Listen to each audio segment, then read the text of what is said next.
Hallelujah. Hallelujah. Hallelujah.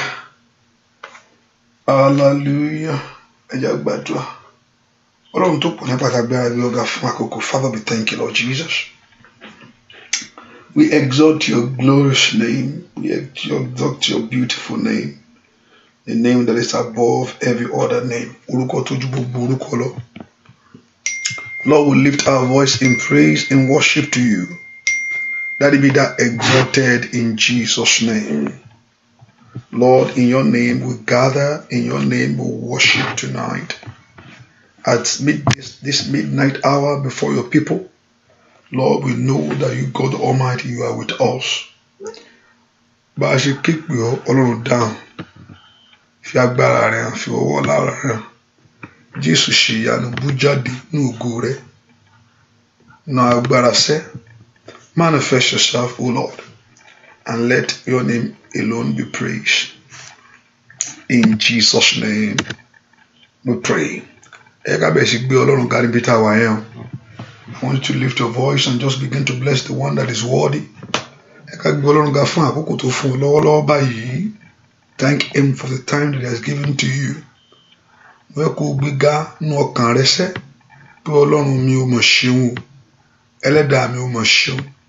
Lift your voice and just bless the Lord. I want you to thank him for his mercy, for his goodness towards you, for his mercy towards your life.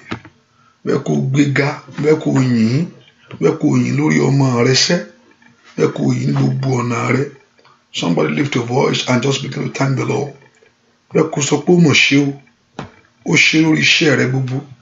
Ó ṣe lórí ayé rẹ gbogbo. Ẹ kò fi gbogbo ògo fún. Ẹ kò fi gbogbo ọlá fún. Bí Ọlọ́run mi ò mọ̀ ṣeun. Jésù ṣeun, Jésù ṣeun, Jésù ṣeun. Lift your voice and just exalt him. Thank you, Lord Jesus. Oh, thank you, Lord Jesus. Dúpẹ́ lọ́wọ́ ọba tí ò jẹ́ kí ewu orúkọ wọ́. Ọba tí ò jẹ́ kí ewu orúkọ wọ ayé rẹ. Ọba tó mú ìrìn àjò ọ̀sán. The Lord that is with you, that follow you wherever you go. Just lift your voice and bless him. Ọlọ́run mo gbé ọ̀gá o. Jésù ṣe o. Jésù ṣe o. Jésù ṣe o. Jésù ṣe o. Dúpẹ́ lọ́wọ́ Jésù yẹn. Just thank him. Just glorify him. Just worship him. Just exalt him. Lift your voice and bless him. Ma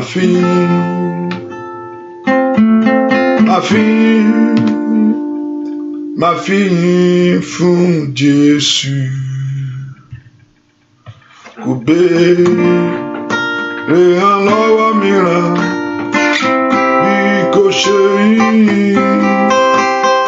Gbogbo ògo gbòbí bóyá ń bá fúnṣẹ́.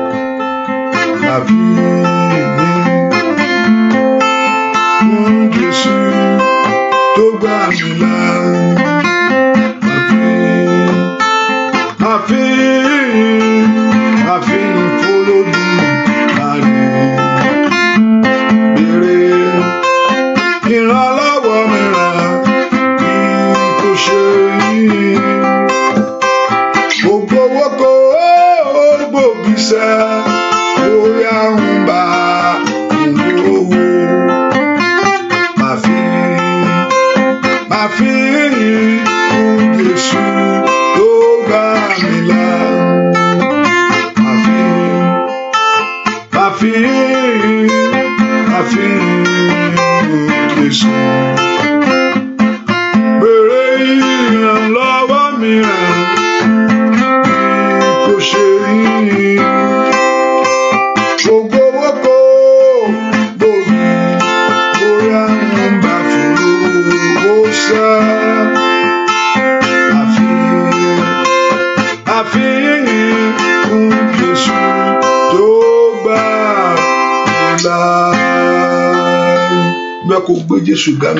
Lift your voice and just bless him. Just worship him for everything concerning your life. I want you to thank Him. Thank Him for everything concerning your family, concerning your children. Bẹ́ẹ̀ kó gbéga fún ohun tó ń ṣe, ohun tí Ọlọ́run yóò ṣe lórí ayé rẹ lọ́wọ́lọ́wọ́ báyìí. Somebody, I want you to lift your voice and bless Him. Jésù mà ṣeun, Jésù ṣe alágbára ní Síónì ò ṣe, Ọlọ́run Ísírẹ́lì ò mà ṣe. Just lift your voice and bless Him. Ó ní jẹ́ kí ọpẹ́ yín kó ju ìbéèrè yín lọ. Jẹ́ kí ọpẹ́ wa kó ju ìbéèrè wa lọ. So celebrate Him, just glorify Him. Bẹ́ẹ̀ kó yìn, bẹ́ẹ̀ kó fi tọkàntọkàn yìn, bẹ́ẹ̀ kó gbéga fún iṣẹ́ ìyanu rẹ̀, bẹ́ẹ̀ kó gbéga fún iṣẹ́ agbára. Jésù ṣe fún iṣẹ́ agbára rẹ̀ lórí ayé mi. Lord, I thank you. Dúpẹ́ lọ́wọ́ Jésù yìí, Olúwa mà ṣeun o. Ẹni máa Ísírẹ́lì ò ṣe, ẹni máa Ísírẹ́lì ò ṣe. Dúpẹ́ lọ́wọ́ Ọlọ́run. Lift your voice and worship Him. And also, as you are thanking Him, also share the prayer. Call somebody in. Hallelujah. Call somebody in. Call somebody in. Call somebody in. Dúpẹ́ lọ́wọ́ Jésù, Jésù ṣe o. Jésù ṣe o. Jésù ṣe o. Jésù ṣe o. Dúpẹ́ lọ́wọ́ Ọlọ́run. Alágbára lọ́lọ́run mi. Alágbára ní Jésù mi. Ọba tó dáyé àtẹ̀kùn rẹ̀. Ìyàwó ó máa sọ tí kò ní ṣe. Alágbára ní. Alágbára lọ́lọ́run mi. Alágbára ní Jésù mi. Ọba tó dáyé àtẹ̀kùn rẹ̀. Ìyàwó ó máa sọ tí kò ní ṣe. Alágbára lọ́lọ́run mi. Alágbára ní Jésù mi. Ọba tó dáyé àtẹ̀kùn rẹ̀. Ìyàwó ó máa sọ tí kò ní ṣe. Alágbára ní. Alágbára lọ́lọ́run mi. Alágbára ní Jésù mi. Ọba tó dáyé àtẹ̀kùn rẹ̀. Ìyàwó ó máa sọ tí kò ní ṣe. Alágbára lọ́lọ́run mi. Alágbára ní Jésù mi. Ọba tó dáyé àtẹ̀kùn rẹ̀. Ìyàwó ó máa sọ tí kò ní ṣe. Alágbára ní. Alágbára lọ́lọ́run mi. Alágbára ní Jésù mi. Ọba tó dáyé àtẹ̀kùn rẹ̀. Ìyàwó ó máa sọ tí kò ní ṣe. Ìyá Ọlọ́run mi. Ọba tó gbọ́ àdúrà. Ògo yẹ Ọlọ́run mi. Ọba tó gbọ́ àdúrà.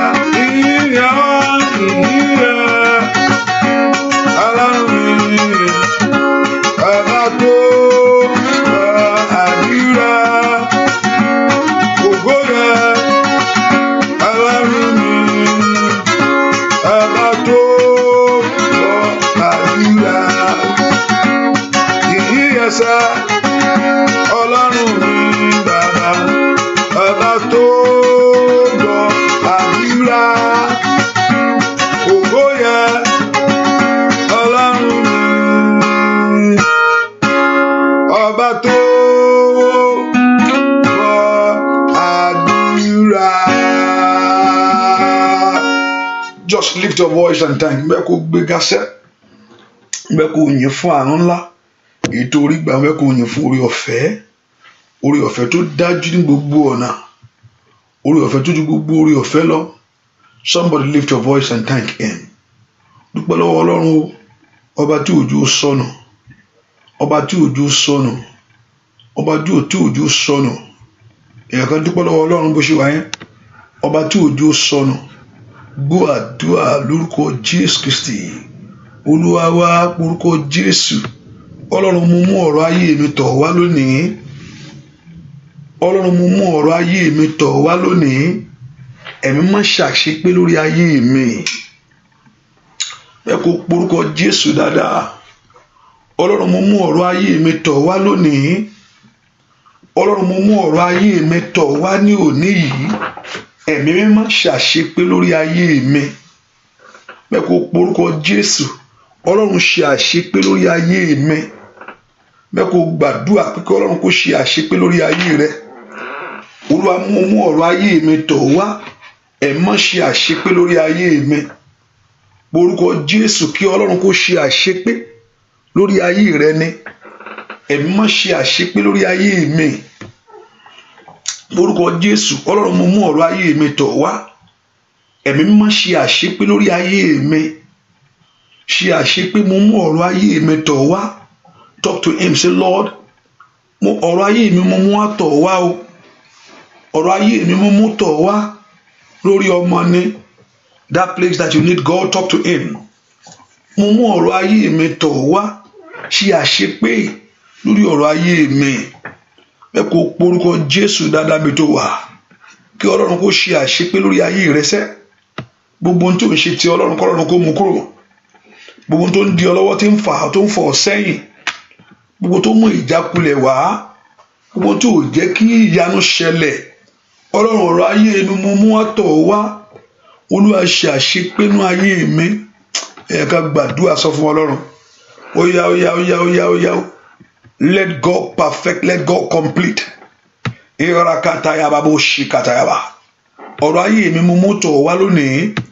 Olúwa ṣe àṣepé.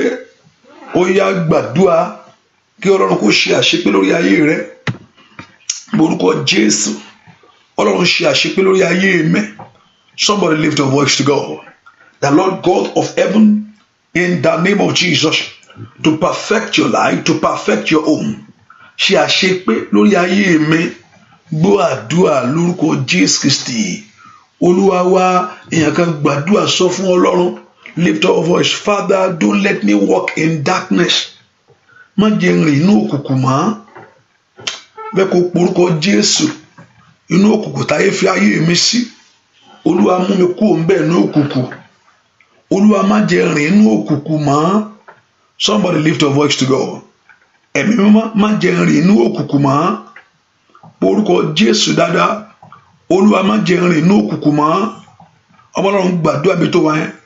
Pé látòní lọ má jẹ́ n rìn inú òkùnkùn. Ẹ̀mí mímọ́ má jẹ́ n rìn inú òkùnkùn mọ́. Nínú òkùnkùn táyé fi mí sí. Ẹ̀yin ogun ọ̀run ẹ jẹ́ n jáde ńbẹ̀. Ẹ tan ìmọ́lẹ̀ sí ayé mi. Orúkọ Jésù. Ó ní kí ìmọ́lẹ̀ wà, ìmọ́lẹ̀ sì wà. Ní orúkọ Jésù. Let there be light. Father, let there be light. Let there be a light. Somebody lift your voice to God. Open your mouth to him. Let there be a light. Ìwọ ìmọ́lẹ̀ tàn. Let there be a light. Ìwọ ìmọ́lẹ̀ tàn. Ní orúkọ Jésù. Ìmọ́lẹ̀ tàn lórí ayé mi. Ọmọ Ọlọ́run gbàdúrà kí Ọlọ́run kó tan ìmọ́lẹ̀ sí ọ. Ní orúkọ Jésù. Olúwa tan ìmọ́lẹ̀. Olúwa tan ìmọ́lẹ̀. Ẹ̀má tan ìmọ́lẹ̀. Orúkọ Jésù. Kí ẹ̀mí má kó tan ìmọ́lẹ̀. Olúwa tan ìmọ́lẹ̀. Let there be a light, O Lord. Orúkọ Jésù. Ẹ̀mí má tan ìmọ́lẹ̀. Máa yá dá ló sùn kàtàyàbá. Orúkọ Jésù. Ó yá. Ẹ̀yin ogun ọ̀run ẹ tan ìmọ́lẹ̀. Orúkọ Jésù. Ó yá. Ẹ̀yin ogun ọ̀run ẹ tan ìmọ́lẹ̀. Sórí ọ̀rọ̀ ayé mi lọ́wọ́rọ́. Ẹ̀yin ogun ọ̀run ẹ tan ìmọ́lẹ̀. Sórí ọ̀nà mi lọ́wọ́rọ́. Ẹ̀yin ogun ọ̀run ẹ tan ìmọ́lẹ̀. Orúkọ Jésù sẹ́. Ó yá jẹ́ kí ìmọ́lẹ̀ kó tàn. Àní orúkọ Jésù. Ẹ̀yin ogun ọ̀run wà. Ẹ jẹ́ kí ìmọ́lẹ̀ kó tàn. Sórí ayé mi. Ẹ jẹ́ kí ìmọ́lẹ̀ kó tàn. Sórí ọ̀nà mi. Òkùnkùn paradà. Ó yá palẹ̀ mọ́. Lórí ayé mi. Òkùnkùn sálọ. Orúkọ Jésù. Òkùnkùn sálọ. Let darkness disappear upon your life. Let darkness disappear upon your work. Let darkness disappear. Somebody pray. Nanama ushatayaba. Nù yàrá òkùnkùn. Ó yẹ mú mi jáde. Èèyàn kan gbàdúrà. nínú yàrá òkùnkùn jáde jáde jáde jáde jáde jáde jáde jáde jáde Olúwa tàn mọ́lẹ̀ síbẹ̀ Olúwa tàn mọ́lẹ̀ síbẹ̀ Olúwa tàn mọ́lẹ̀ síbẹ̀ Olúwa tàn mọ́lẹ̀ síbẹ̀ Olúwa tàn mọ́lẹ̀ síbẹ̀ Olúwa tàn mọ́lẹ̀ síbẹ̀ nínú yàrá òkùnkùn ẹ̀jẹ̀ ń jáde gbọ́ àdúrà lórúkọ Jésù Kristi Olúwa ẹ pé orúkọ Jésù Ọlọ́run tàn ìmọ́lẹ̀ síbí nínú yàrá yìí ẹ̀yìn ló fi ń bá wọlé tó bá wọnú yàrá yìí wọ́n á wọlé pẹ̀lú ẹ̀yìn ni ìmọ́lẹ̀ ò gbọdọ̀ sí ń bẹ̀ wá pé orúkọ Jésù kí Ọlọ́run kó tàn ìmọ́lẹ̀ síbẹ̀ orúkọ Jésù nínú yàrá òkùnkùn táyé fi mí sí ẹ̀yin ogun ọ̀run ẹ tàn ìmọ́lẹ̀ wá orúkọ Jésù ó yẹ ẹ tàn ìmọ́lẹ̀ síbẹ̀ ó yẹ ẹ tàn ìmọ́lẹ̀ kó tàn ìmọ́lẹ̀ kó tàn ìmọ́lẹ̀ kó tàn kó lè bọ́ ìmọ́lẹ̀ kó tàn màsáyàbá kó yàbá ìmọ́lẹ̀ kó tàn orúkọ Jésù ẹ jẹ́ kí ìmọ́lẹ̀ kó tàn ní orúkọ Jésù ní yàrá òkùnkùn yìí Olúwa tàn ìmọ́lẹ̀ orúkọ Jésù ìyàrá òkùnkùn táyé fayé mi sí táyé fi ìrìn àjò mi sí ní orúkọ Jésù Olúwa jẹ́ kí ìmọ́lẹ̀ kó tàn máa yáda bàbá ó ṣàtàyà ọ̀rọ̀ tó lọ́rọ̀ kọ́ sọ ó ní jẹ́ kí ìmọ́lẹ̀ kó wà ìmọ́lẹ̀ sí wà lóde kàtàyàbà gbàdúrà kí ìmọ́lẹ̀ kó tàn sórí ayé rẹ orúkọ Jésù ẹ̀yin ogun ọ̀run ẹ tàn mọ́lẹ̀ sí ọ̀nà mi ẹ tàn mọ́lẹ̀ sórí ayé mi ẹ tàn mọ́lẹ̀ sí ìrìn àjò mi orúkọ Jésù ó yẹ tàn mọ́lẹ̀ ẹ jẹ́ kí ìmọ́lẹ̀ wà orúkọ Jésù ní òru èní Olúwa tàn ìmọ́lẹ̀ sí ìrìn àjò mi lóru èní Olúwa tàn ìmọ́lẹ̀ sí ìrìn àjò mi nínú yàrá tí mo wà táyé fi mí sí ẹ̀yin ogun ọ̀run ẹ tàn mọ́lẹ̀ orúkọ Jésù let there be a light that God should light it today Ratika let darkness disappear somebody pray let darkness disappear gbọ́ àdúrà lórúkọ Jésù Kristi Olúwa wa ọ̀pọ̀lọpọ̀ mọ̀ pé when you are praying and you are praying daily number one you are empowering yourself ọ̀pọ̀lọpọ̀ mọ̀ pé kò yẹ nígbà tí èèyàn bá wà ní ìṣòro kí èèyàn tó gbàdúrà ìmọ̀ràn tí ò bá jẹ́ ní nǹkan tó ń ṣe ọ́ ó dáa kó kí èèyàn gbàdúrà ó dáa kí èèyàn gbàdúrà ìfún tí ò tiẹ̀ sí kankan tí ó wò títí dáa Ọlọ́run mo dúpẹ́ fún ayé mi inú àlàáfíà mo wà mi tiẹ̀ ní nǹkan kan tẹ́ kó ń dààmú mi àwọn ọmọ mi gbogbo wọn ṣe déédéé wọn ṣe dáadáa tó yẹ pé bẹ́ẹ̀ ni ipò tó wà onídàádúrà náà kéèyàn gbáre onídàádúrà láti retain eré yẹn you need prayer to sustain the blessing because Sátánì kò ń ṣe pé ó fa ayé èèyàn lẹ̀ ó máa Bíbélì wọ́n sọ Sátánì ò kí ń kú o ìwọ tó bá sọ pé kí ẹ̀mí kó kú pé fall and die kò mí rí scripture tiẹ̀ sọ bẹ́ẹ̀ ìgbà tí Jésù gangan pàdé wọn tó pàdé ara Gádárà yẹn ó ní kàn jáde ni ó ní our time ó sọ fún Jésù our time is not yet wọ́n mọ̀ pé ọjọ́ ìdájọ́ ń bọ̀ fún wọn they know èṣù mọ̀ Bíbélì dáadáa we remember the time is not yet okay now when you say come out and go Jésù náà sọ pé gbàtí ẹ̀mí burúkú wá fi hàn lẹ̀ láti ẹni òwúlò láti jókòó ó ní máa lọ ayáwò lọ á tó wá padà wá á òwe bóyá ibẹ̀ ẹ̀ ṣòfò ibẹ̀ níbi sọ pé gbàtí ọmọ ènìyàn sùn when someone is sleeping in the spirit tí ó yẹ pé àdúrà ò ṣe é gbà mọ́ ìrọ̀rùn ti dé ẹlòmíì tó bá fi mílíkì kan dán lẹ́nu wò ní ìsìn báyìí yóò jókòó lé ní just a one make Ọlọ́run pé eré kékeré mo kà lè fún ẹ o àti gbàdúrà àmọ́ báyìí náà ṣe ó ṣe díẹ̀ báyìí orúkọ Jésù ó yá lórúkọ Jésù ó yá ẹ̀yin ẹ jẹ́ ká dúà mi gbà ẹ jẹ́ kí n jáde ibi táyé fi mí sí nínú àmọ́ táyé fi lóru èní ẹ̀yin ogun ọ̀run ẹ ṣètúsílẹ̀ mi ní òru mosaida kira patidaba ní áńgẹ́lì Ọlọ́run mozute calibre dokupa so Peter ó ń sùn áńgẹ́lì Ọlọ́run sì wọ ọbẹ̀ lọ ó sì ṣí ilẹ̀kùn ó sì tú sílẹ̀ morúkọ Jésù níbi kẹta fi ìwọ náà sí ibi tẹ́ fẹ́ ayé mi sí ẹ̀yin ogun ọ̀run ẹ kọjá ó yẹ tú mi sílẹ̀ ó yẹ mo fẹ́ ìtúsílẹ̀ lónìí I want to be free, oh God. I want to be delivered, oh God. I want to be free, totally be released from the hand of darkness. Lọ́wọ́ ìgbèkùn àmúbọ́, mo fẹ́ kó ṣètúsílẹ̀ mi yóò gbọ́rú. Lọ́wọ́ ìgbèkùn àṣetì. I don't know what is going on in your life. You know what is happening to you. You know what you are passing through. You know what you want. That enemy is depriving you of. You know where you're supposed to be in life. You know where things you're supposed to have in life that you don't have. O mọ ní tó yẹ kó wà, o mọ ní tó yẹ kó ní, o sì mọ ní tó yẹ kó ṣe tí ọ̀tá ò gbà ọ́ láyè fún. Borúkọ Jésù, ó yá. Mà ìrà gàdà bàbá sàtáyàbà. Borúkọ Jésù, ó yẹ tú mi sílẹ̀ lóru èní.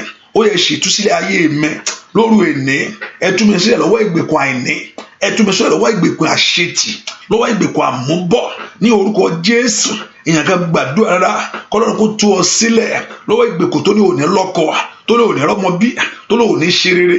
Orúkọ Jésù, ó yẹ tú mi sílẹ̀, ó yẹ tú mi sílẹ̀, ó yẹ tú mi sílẹ̀, ó yẹ tú mi sílẹ̀, ó yẹ tú mi sílẹ̀, ó yẹ tú mi sílẹ̀. Gbọ́ àdúrà lórúkọ Jésù Kristi Olúwa wa. Orúkọ Jésù, ibi tá a ti fi ọ̀rọ̀ mi lọ.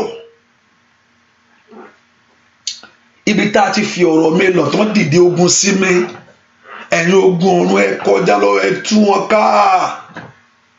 Ibikíbi tó bá ti fi ọ̀rọ̀ ayé rẹ lọ pé ẹni báyìí o, ẹ bá mi ṣe dáadáa, ẹ bá mi ṣe dáadáa. Ibi tó ti fi ọ̀rọ̀ mi lọ, màá yé dàbà ó ṣàkàtà. Mojísọ́lá. Ibi tó ti fọ̀rọ̀ mi lọ, mo jí lórúkọ Jésù. Ibi tó ti fọ̀rọ̀ mi lọ, ní orúkọ Jésù. Ibi tó ti fi ọ̀rọ̀ ayé mi lọ, ibi tó ti sọ̀rọ̀ ẹ lọ, tó ti sọ̀rọ̀ ẹ ní orúkọ tó dìde ogun. Ibi tó ti dìde ogun, ibi tó ti sọ̀rọ̀ ẹ tó wá dìde ogun sí ẹ, where they have made ẹ tó dìde ogun sí ayé ẹ. Ẹ̀yin ogun rẹ tú wọn ká fún mi ní orúkọ Jésù. Ẹ tú wọn ká orúkọ Jésù sẹ́. Ibi tó ti fi ọ̀rọ̀ ayé mi lóru èní, ó dá kó ìṣẹ́gun mo fẹ́ kó ní, ìṣẹ́gun lórí ogun yẹn mo fẹ́ kó ní. Gbọ́ àdúrà lórúkọ Jésù Kristi Olúwa wa. Hallelujah. Get your whatever thing that if it's possible, and if you don't have it, don't worry. If you have your white handkerchief with you, I'm going to pray. Also, I will pray on it this night for you. That the Lord should reveal things for you. I will pray over it. The Lord should reveal things for you. You know, sometimes we need revelation so you know how to fight. You know why sometimes you need it? It's not like sometimes it will open your eyes to know what to do. But me, it's about direction. I come man kan tó yẹ kó ṣe. Á jẹ́ kí ọmọ ìrìn tó bí yẹ kí èèyàn rìn ní. Tí bá gbà lọ ṣe nǹkan báyìí o, á jẹ́ kó mọ nǹkan tó yẹ kó ṣe. Á sì jẹ́ kó mọ ìrìn tó yẹ kó rìn ní. So sometimes you need God to open your eyes.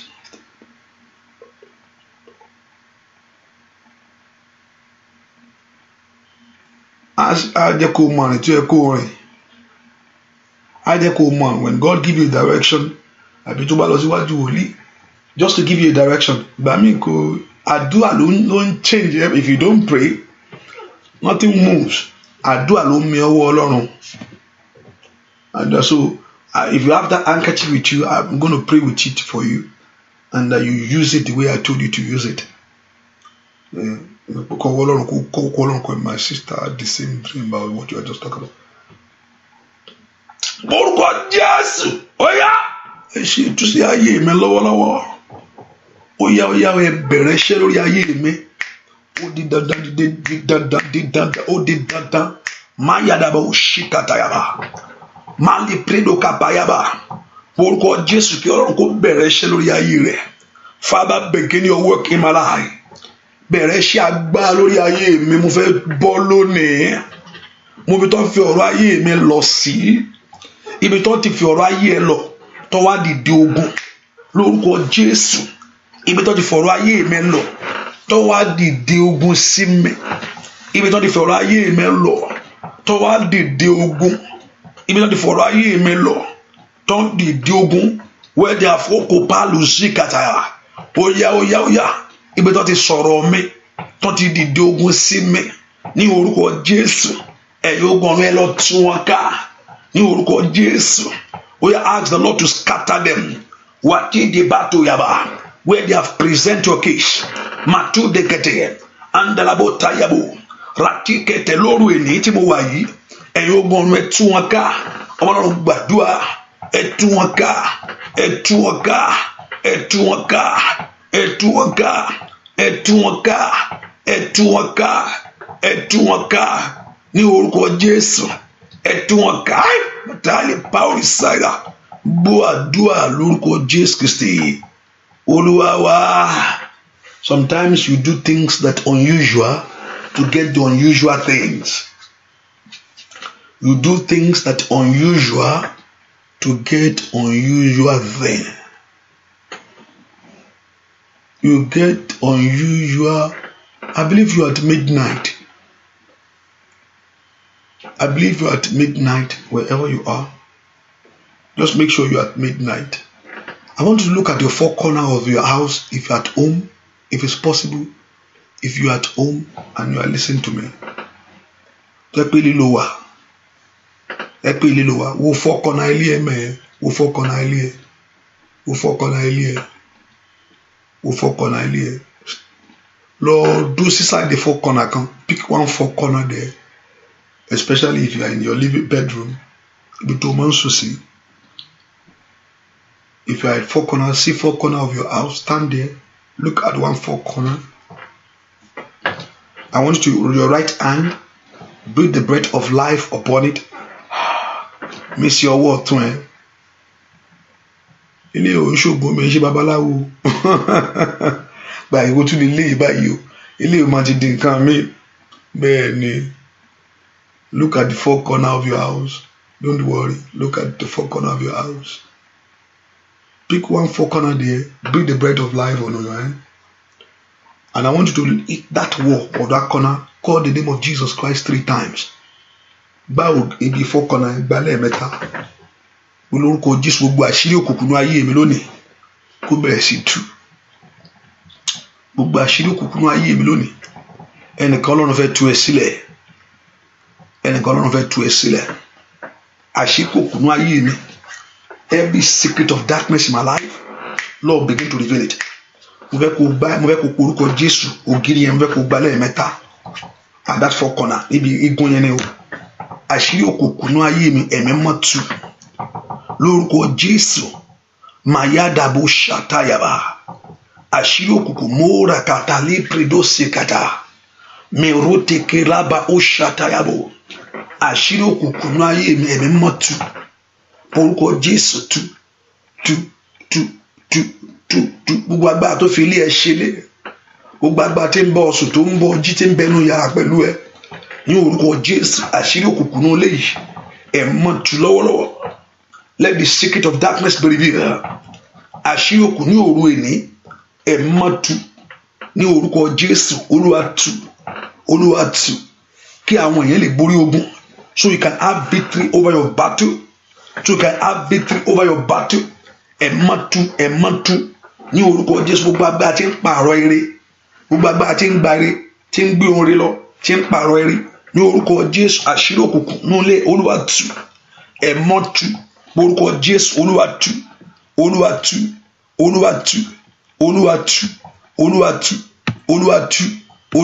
Gbọ́ àdúrà lórúkọ Jésù Kristi. Olúwa wa. Orúkọ Jésù.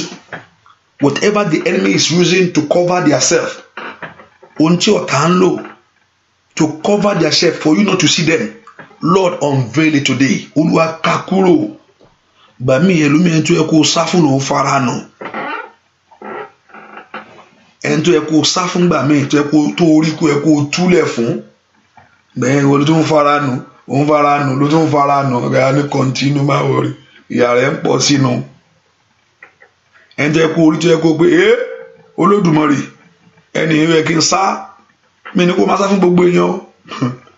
Ṣùgbọ́n gbà tọ́lọ́run bá ṣe lójú gbà mí wàá kọ́ ọmọ bó ṣe ṣe ni gbà mí ẹlòmíì gbà mí má bá mi sọ̀rọ̀ mọ́ ẹ̀yin lẹ wà ń jẹ́ ọ̀rọ̀ mi ìtí ẹ̀kọ́ gbẹnu rẹ dákẹ́ kó ra máa ju àdúrà rẹ wẹ́rẹ́wẹ́rẹ́ o tún lọ ń gbé ẹnu ọ̀pọ̀lọpọ̀ ọlọ́run á fi àṣírí gbà mí ìtọ́ ọlọ́run ò fi lè fàṣírí ọ̀pọ̀lọpọ̀ nìyẹn because ó mọ̀ pé ò lè handle ẹ̀ wọ́n ti sọ fún mi pé ẹ̀yin lẹ wà mẹ́ ẹ fi mí lẹ̀ o bẹ́ẹ̀ pé wọ́n kún ó fi ẹ̀ lẹ̀ bọ́ ṣe ń sọ yẹn níbo ẹ fi mí lẹ̀ àgbà ò tí ì rí nǹkan kan wá tí àwọn tó tún gbójú wọn pé ó ṣe bẹ̀rẹ̀ ìṣe kó dákẹ́ kó ra máa gbàdúrà wà á tún máa lọ jà ẹgbẹ́ mi jẹ́ kí n jẹ́ ń bàjà máa bàjà máa lọ bu báyìí pé wò jáwọ́ lọ́rọ̀ mi ọ̀rọ̀ ẹ̀jọ́ ẹ̀kọ́ orúkọ Jésù pé Ọlọ́run gbà mí o ilé ìjù mi lọ́wọ́ Ọlọ́run gbà mí o jáwọ́ lọ́rọ̀ rẹ ló ń sọ jáwọ́ lọ́rọ̀ rẹ bí ó jáwọ́ bẹ́ẹ̀ ẹgbẹ́ mo ṣe sọ ẹjẹ́ lọ sọ fún ìfọ̀gẹ́ sọ fún kó fi mí lẹ̀ àwọn ò láàánú àánú báwo ni mo ti fẹ́ rí ẹni tí ń ṣe kà ó mọ̀ kó ń fẹ́ pàtàkì rẹ̀ jẹ́ ọ̀pọ̀lọpọ̀ mọ̀ kó ń ṣe nǹkan náà dé irreversible ní pé tó ń bá ṣe and I don't care àwọn tí wọ́n ti bẹ́ṣù múlẹ̀ wọ́n ti bẹ́ṣù jẹun àwọn ò nírònú púwàdà àbí tọ́lọ́run bá fi sí wọn lọ́kàn orúkọ Jésù Olúwa ṣí wa lójú lónìí máa yà bàbá ṣàtàyàbò àṣírí ọ̀tá ò gbúdọ̀ bò lórí ayé mi lórúkọ Jésù kò gbúdọ̀ bò má mo fẹ́ kó porúkọ Jésù àṣírí ẹ ti ń ṣe ayé mi àṣírí ẹ ti ń jà mí lógun máa yà bàbá ṣàtà kò gbúdọ̀ bò má ó yá tó tí bí ó wà mọ bó ṣe tẹ̀lẹ̀ you know where to go you know things to do you know who to talk to open your mouth and pray àṣírí ọ̀tá ò gbúdọ̀ bò má ẹni tí ń jà mí lógun ẹni tí ń jà ayé mi lógun àṣírí ò gbúdọ̀ bò má Olúwa tú láṣírí ọ̀tá mi ẹni tó daṣọ bojú tí ò fẹ́ kí n rí òun ní orúkọ Jésù ẹni tó daṣọ bojú tí ò fẹ́ kí n rí òun ètí ń bẹ ń jẹ ọ̀rọ̀ ayé mi ní orúkọ Jésù ó yá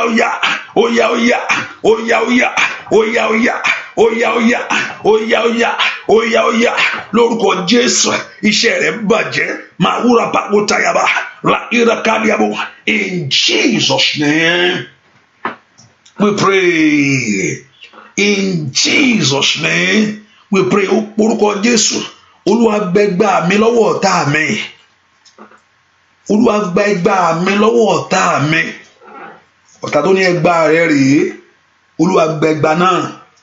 And when you have this victory, do you know what is going to happen to you? All those things that you are praying for will come easily.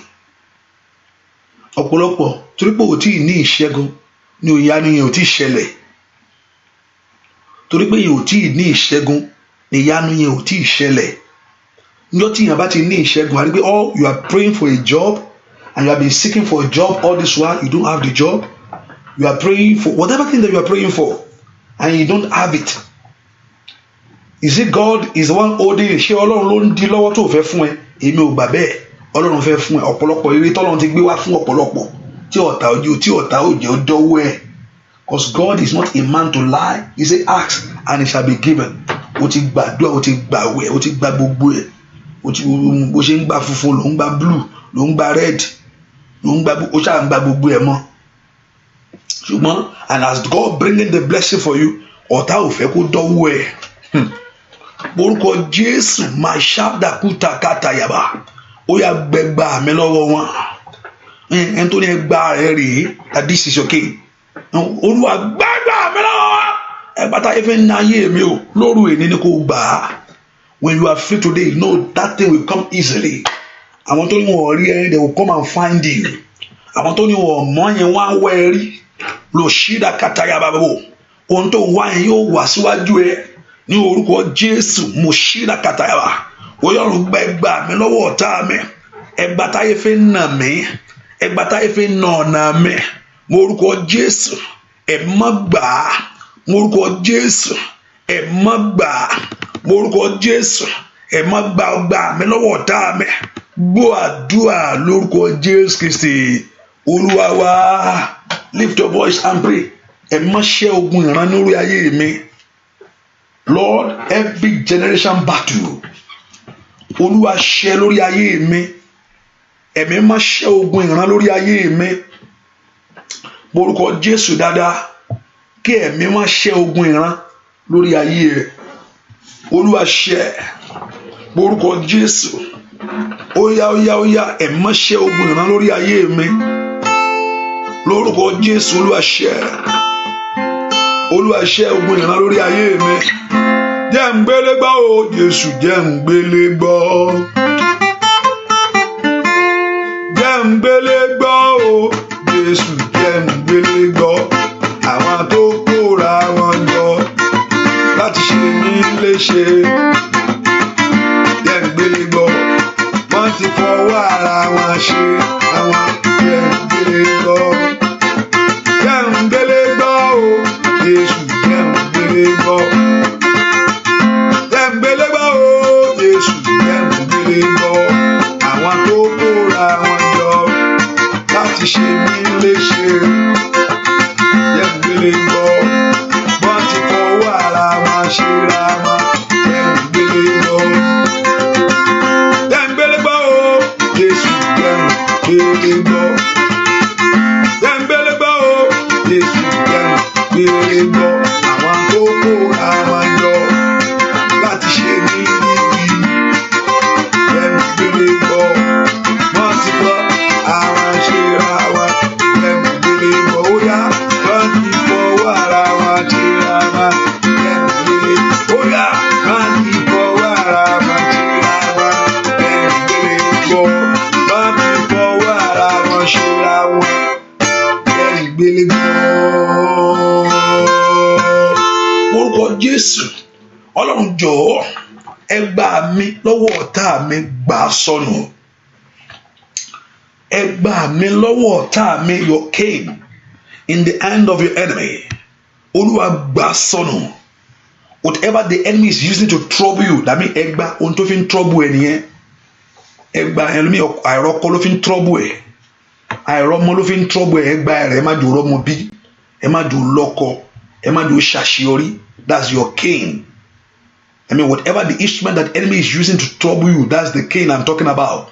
Ohun tó ń dààmú rẹ yẹn ẹgbà ni ẹ má jò rọ́kọ o ẹ má jò ṣiṣẹ́ o ẹ má jò ní àṣeyọrí o Olúwa mú ẹgbà mi Olúwa gbà ẹgbà mi lọ́wọ́ ọ̀tá mi Lord take away the cane take it away Olúwa gbà ẹgbà mi lọ́wọ́ ọ̀tá ẹgbà táyé fi ń nà mí Olúwa gbà á pẹpẹ àbímọ náà fi ń nà ọ́ kó má rọmọ bí Olúwa gbà á àìmá láṣeyọrí Olúwa gbà sọnù ẹgbà tí ọ̀tá fi ń lò láti jẹ mí yà ẹ̀mí máa gbà á orúkọ Jésù Olúwa gbà á orúkọ Jésù dáadáa Olúwa gbà á orúkọ Jésù ẹ̀mọ́ gbà á orúkọ Jésù Olúwa gbà á lóru èní ni kò gbà sọnù ẹgbà táyé fi ń nà mí mazute kali predo shitayaba mali predo kopelu zikete mayeto predo shikatayabo.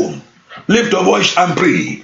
My Lord and my God, Lord we need gbà sọnù ẹ má gbà sọnù lórúkọ Jésù gbà sọnù lórúkọ Jésù gbà gbọ́ àdúrà lórúkọ Jésù Kristi Olúwa. I try to ignore what I'm saying mo ń gbójú mi kúrò ńbẹ̀ but ó ń padà wá ohun tí mo rí mò ń wá bọ́ ohun tí wá bọ́ ohun mẹ́ta mo rí inú abọ́ ẹnu mo rí ẹyin mẹ́ta nínú abọ́ yìí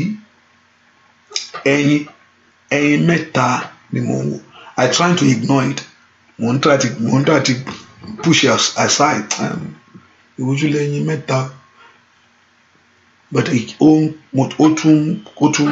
ó tún padà wá ẹyin mẹ́ta nínú abọ́ ẹyin mẹ́ta ẹyin mẹ́ta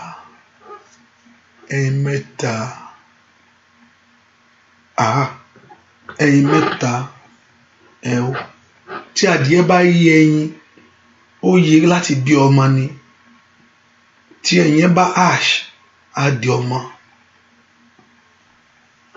tí adìẹ bá yé ẹyin ó yé ẹyin láti dọmọ ni tí ẹyin bá ash á di adìẹ fúnra rẹ̀ ṣùgbọ́n tí ò bá ash ẹyin lásán ni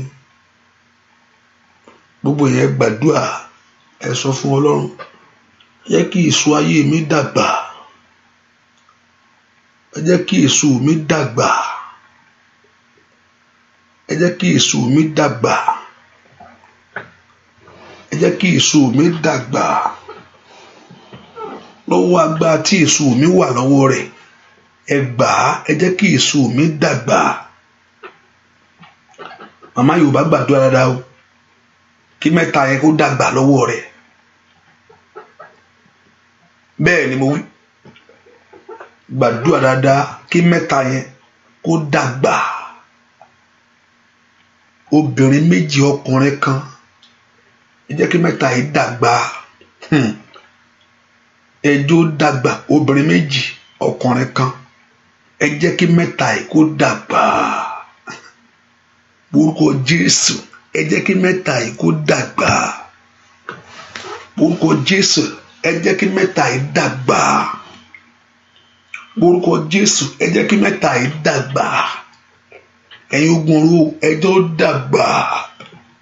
Orúkọ Jésù, ẹ jẹ́ kí mẹ́ta yìí kó dàgbà. Ọmọ Ọlọ́run gbàdúrà, ẹ jẹ́ kí mẹ́ta yìí kó dàgbà. Sọ fún Ọlọ́run kó dàgbà. Orúkọ Jésù kó dàgbà. Ẹ̀má kó dàgbà. Gbọ́ àdúrà lórúkọ Jésù Kristi Olúwa wa. Orúkọ Jésù, fi òru yìí bà iṣẹ́ òkùnkùn jẹ́. Lord, use this midnight to destroy every works of the devil. Now we begin to pray for blessing. Olúwa, fi òru èní bà iṣẹ́ òkùnkùn jẹ́. Lord, use this midnight hour to destroy the works of the devil. Olúwa, fi òru yìí, èní yìí, bà iṣẹ́ òkùnkùn jẹ́. Father, use this midnight, this hour to destroy the works of the devil. Orúkọ jí òru èní ni kó fi bà iṣẹ́ òkùnkùn jẹ́ lórí ayé mi. Lóru èní ni kó fi bà iṣẹ́ ọ̀tá jẹ́ lórí ayé mi ni. Lóru èní ni fi òru èní fi bà iṣẹ́ òkùnkùn jẹ́ lórí ayé mi. Ọmọ Ọlọ́run gbàdúrà, Olúwa lo òru yìí kó fi bà iṣẹ́ òkùnkùn jẹ́. Orúkọ Jésù, Olúwa lo òru yìí fi bà iṣẹ́ ọ̀tá jẹ́. Gbogbo iṣẹ́ tá bá ti ṣe lóru èní yìí, Olúwa fi bà á jẹ́. Orúkọ Jésù, Olúwa fi òru èní fi bà iṣẹ́ òkùnkùn jẹ́ lọ́wọ́ mi. I'll use this midnight to destroy the works of the devil. My Father, use this midnight to destroy the works of the devil. Use this midnight to destroy the works of the devil. Somebody lift your voice and pray. Ask the Lord, use this midnight to destroy the works of the devil. Fi òru èní fi bà iṣẹ́ òkùnkùn jẹ́ lórí ayé mi. Òru èní ni òru lọ́lọ́run la Egypt kọjá o. Lóru at that midnight, the Lord passed through midnight, passed through the Egyptians. Ọlọ́run ó fi òru yẹn kọjá ní Egypt. Sọ kí Ọlọ́run kó fi òru kọjá ní ilé rẹ lónìí. Gbogbo ohun tí ò ń ṣe ti Ọlọ́run, whatever thing that is not of God, whatever thing that is not of Jesus Christ in your life, Lord, fi òru èní, fi òru èní, fi òru èní, fi kọjá. Use this midnight to remove every hand of darkness, to remove every hand of sorrow.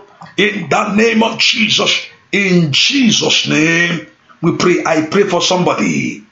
Gbogbo agbára tó gbẹ́sẹ̀ lé fáìlì ẹ, anyone that put their leg upon your file, anyone that exercising their authority upon your file today, let them remove their hand in the name of Jesus. Let them remove it today. I pray. Mazuda katalo zutayaba. Malim bredoko tulaga daba ishikataya. Malim bredoko kaligada. Muzuteke bredo. Majuteka brado sikataya. Masuteke ribagadaba. Mazutura katayabo. Majukatali brusuta. Thank you, good God. In Jesus' name we pray. Are you this sister? I'm looking at your name. So is it that your real name? Is that Moji Kintoso? Is that your real name? Because many of you open different name on Facebook. Is that your real name, my sister? Is that your real name, Mojisola? Hallelujah. I'm sorry to mention your name, please. Hallelujah. Is that your real name? If you say yes, that's my real name. And if you don't mind, if you think there's nothing bad, I should interact with you. Because I'm trying to caution myself, not just to mention people's name.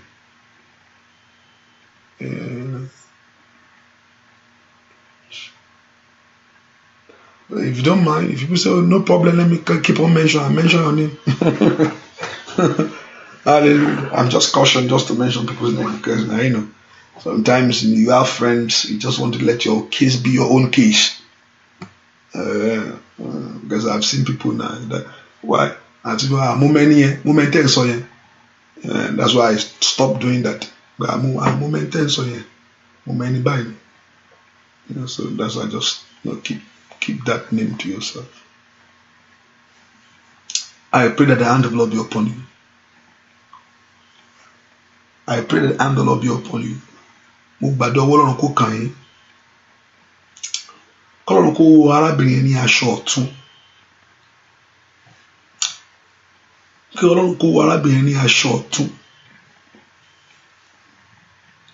Kí Ọlọ́run kó wọ arábìnrin ní aṣọ ọ̀tún. Ọlọ́run kó wọ arábìnrin ní aṣọ ọ̀tún. Gbogbo ohun tó lè olóore sá nínú ayé arábìnrin yìí lórúkọ Jésù kó parẹ́, kó parẹ́, kó parẹ́, kó parẹ́, kó parẹ́. Mo gbàdúrà, mo ṣe ń gbàdúrà mo rí pé ẹnìkan ń gbẹ́ kòtò ó sì rin nǹkan sínú kòtò. Ẹ pé someone is digging, mo ṣe ń gbàdúrà mi ọwọ́ kan gbẹ́ kòtò. Ohunkóhun tó bá rì mọ́lẹ̀ lórúkọ Jésù ẹ̀mí mọ́ kó tu kó wú kí ní ẹ jáde fún ẹ kí ìṣẹ́gun ẹ lè dé. Ohunkóhun tó bá tán bá ti rì mọ́lẹ̀ ní ti arábìnrin yìí ẹ̀mí mọ́ bá mi wú jáde kí ìṣẹ́gun rẹ̀ kó lè dé. Lórúkọ Jésù ọwọ́ Ọlọ́run kó kàn. And let your liberty begins as of this moment. Let your freedom begins as from this moment. Bẹ́ẹ̀ ni ó sì rí. In Jesus' name we pray. Sometimes, how did I know sometimes people use things to do? Let's look at the scripture very well. When Balak and Balaam, Balamu àti Balaki, they built an altar. I mean, they have to put something, build an altar to cost them. So I believe enemy use things in life to work evil out in life of people. They use things, they conjure things together, to make things, to connect. Why are they using it? Just to connect to you. Sometimes they say, oh, go and bring this, go and bring that, just to connect. And if they're able to get the name, just to connect. It's not a matter of a joke. I've seen people, I've heard people calling my name in the night. And I wake up and the first thing I did, I went to my mom. She said, are you the one calling me? And she said, no, me. And I want to call her the one. I don't say anybody else. And I went to her and she said, and she said, no, mama sorrow. Hallelujah. So I know. So when I see certain things in life, I know things is happening. So I know. So I mean, the mama, sometimes things happening in life. So I know that devil is not something you play with. The work of evil is real. Even the scripture said that do not be ignorant of it. Do not be ignorant of the devices of the devil. Do not be ignorant. I also say don't be too spiritual, that everything is the work of the devil. I also believe that not everything is the work of the devil. Sometimes,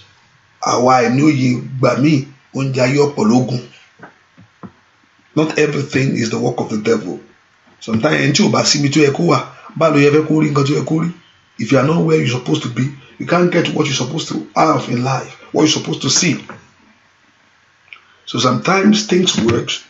Circumstances in life sometimes put some people in bondage. Circumstances. Okay, sometimes you pray against the circumstances. And to feel really in Nigeria, to really come. Number one, there's a rule to get there's a rule. Party ban, maybe that's by way. Let me use that word. And there's a procedure, and you don't have the qualification. You don't have to get it. Now, if you are trying it now, you have what it takes to have it, and that you are sick now is another thing again. That's another thing again.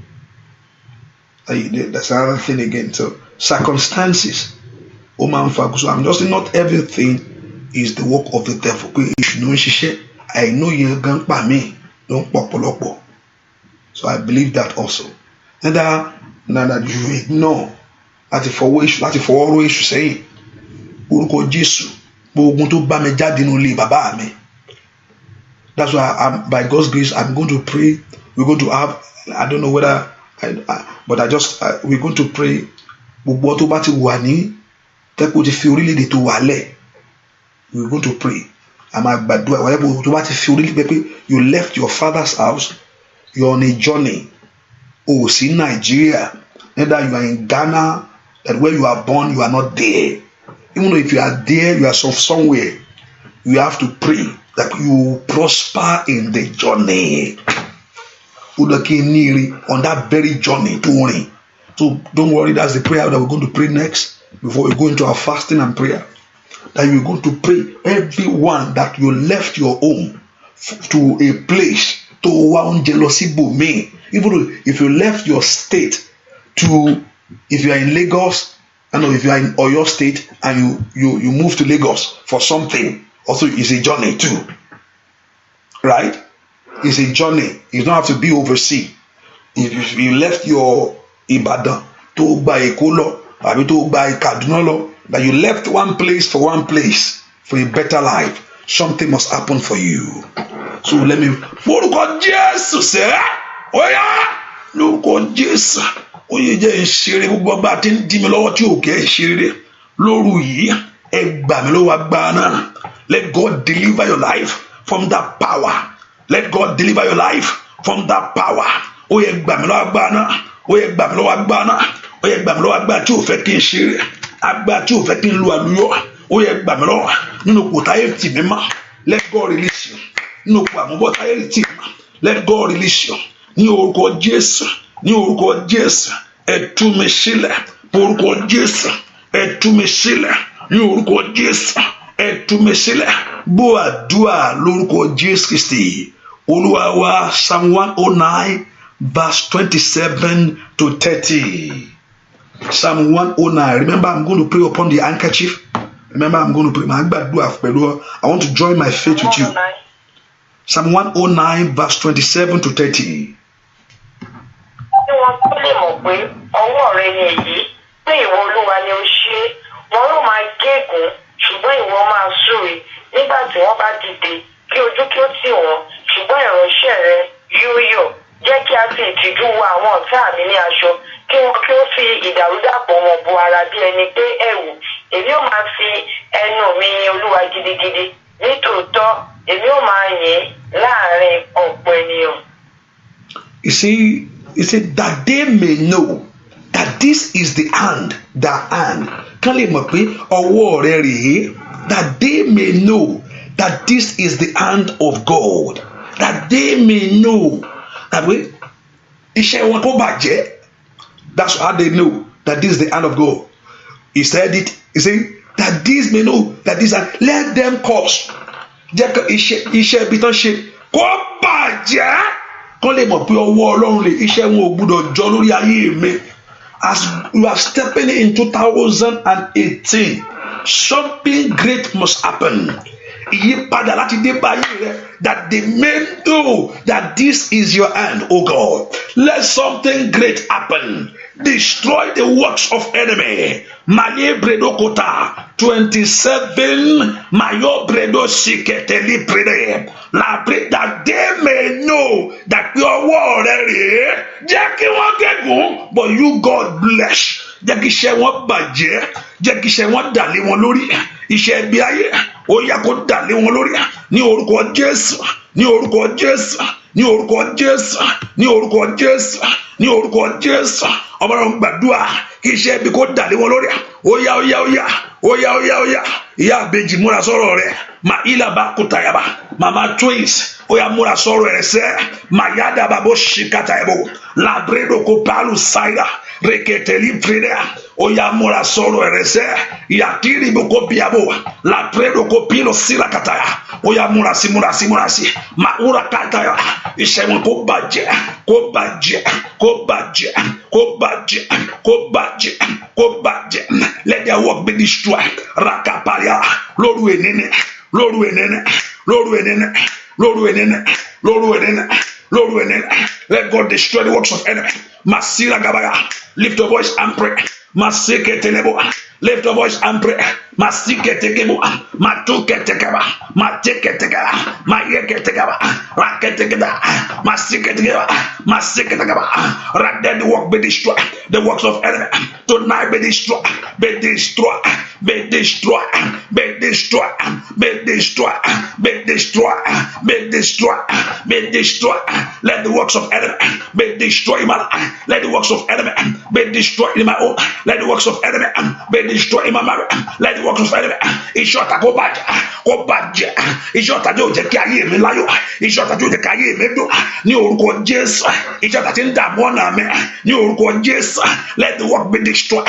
somebody pray let the work be destroyed let the work be destroyed let the work be destroyed let the work be destroyed let the work be destroyed let the work be destroyed let the work be destroyed let the work be destroyed ní orúkọ Jésù in Jesus name I pray the beat am I right with that ilẹ̀kẹ̀ tá fún ọ ẹnìkan ilẹ̀kẹ̀ yẹ fi ibi tí ilẹ̀kẹ̀ yẹn wà lẹ̀ bọ̀ ilẹ̀kẹ̀ tá fún ọ tá a fi ta ọ lọ́rẹ ilẹ̀kẹ̀ tá a fi ta ọ lọ́rẹ lórúkọ Jésù ẹ̀mí mọ́ láì lérò mẹ́rin tí ẹni sọ pé kó o bọ́ fúnra rẹ mo gbàdúrà lọ́wọ́rọ́ kó já àṣẹ Ọlọ́run ni o ibikíbi tó wà lára ẹ ìwọ ṣáà máa wọlé ṣàfilẹ̀ òwò fi mọ̀ pé o ní Ọlọ́run agbára sì wà lọ́wọ́ ẹ kó já fún ara rẹ kó já fún ara rẹ lẹ̀kẹ́ yẹn kó já ẹ̀mí mọ́ kó já fún ìwọ má wọrí mi ní kó já ẹ̀mí mọ́ fúnra rẹ kó já lára ẹ èyí ó fi mọ̀ pé ọwọ́ Ọlọ́run lè yí èyí ní ọ̀gá ìwọ fi mọ̀ pé ọwọ́ Ọlọ́run lílé yìí fún ara rẹ̀ kó já kó já kó já kó já kó já kó já ẹ̀ má kó já ẹ̀ má kó já lórúkọ Jésù ẹ̀ má kó já lórúkọ Jésù mo ní ẹ̀ má kó já dànù lórúkọ Jésù kó já gbọ́ àdúrà lórúkọ Jésù Kristi Olúwa wa. I don't just like to tackle for your deliverance. That's ohun tí mo gbàgbọ́ ní pé kó kí tu kò yẹ pé mi ìfẹ́ gbàdúrà kiri kó wọlé wá o ẹ gbàdúrà ká ṣe rere ní ewu ní ká má gbà kọ́lọ́run ṣẹ́gun ọ̀tá tó gun ọ̀tá ọba ṣẹ́rí kan ò lè dé. Bẹ́ẹ̀ ni tí yóò bá ní ìṣẹ́gun báwo ní yóò bá ní ìṣẹ́gun lórí ogun báwo ni eré fẹ́ wọlé wàá kọ́ ní ìṣẹ́gun náà. Jésù ní ìṣẹ́gun lórí Sátánì òun la fi gbéga ìṣẹ́gun débá ó gba ìṣẹ́gun lórí ọ̀tá ó ní Sátánì ìkúrò rẹ̀ dà fẹ́ kó gbàdúrà kí wọ́n lè mọ̀ pé ọwọ́ Ọlọ́run lè rí Ọlọ́run jẹ́ kí n rí ire tí mò ń wá. All what you are praying for, Father, release to me.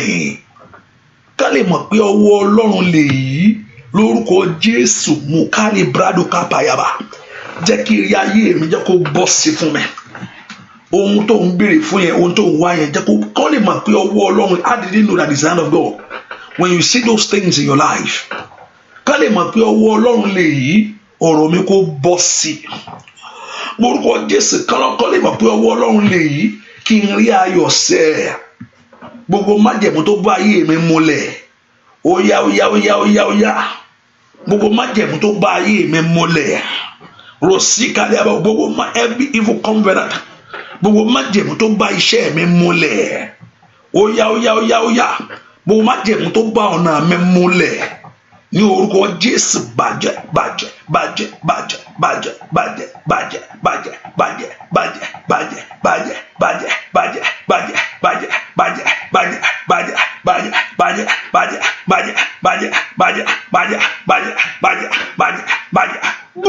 dúà lórúkọ Jésù Kristi. Olúwa mo gbàdúà lọ́wọ́lọ́wọ́ ẹnikẹ́ni tó wà ní àdúà yìí èyí tá a mú àwòrán rẹ̀, anyone that is in this prayer this hour, that the picture was tied, the picture àwòrán tá a dì lókùn, àwòrán the picture, ẹni tó wà ní àdúà yìí tá a mú àwòrán, ọkùnrin nínú yìí ọkùnrin nínú àwòrán yẹn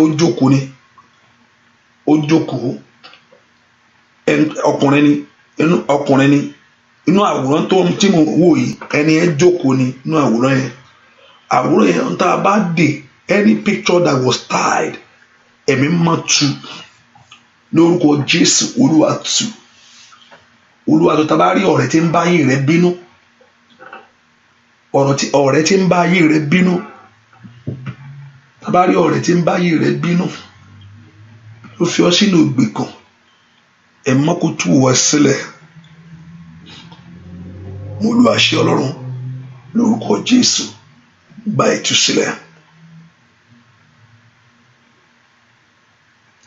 Arákùnrin yìí Olúwa ní sọ fún mi pé ó ṣẹ̀ nìyẹn ni, pé ó ṣẹ̀ nìyẹn, ṣùgbọ́n ohun tó wá ṣe kò dáríjì ẹ̀.